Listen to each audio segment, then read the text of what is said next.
Welcome to Not Milk Never Milk. Subscribe if you're lactose intolerant.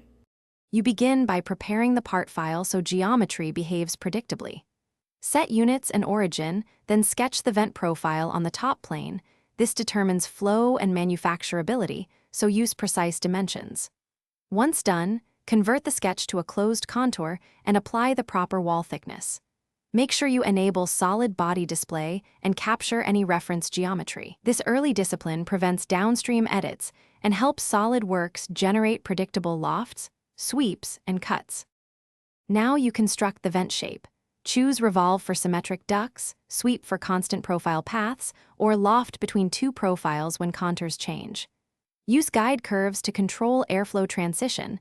This affects pressure drop, so refine iteratively. Add reinforcing features like ribs and fillets to avoid stress concentrations. Use chamfers where mating parts fit.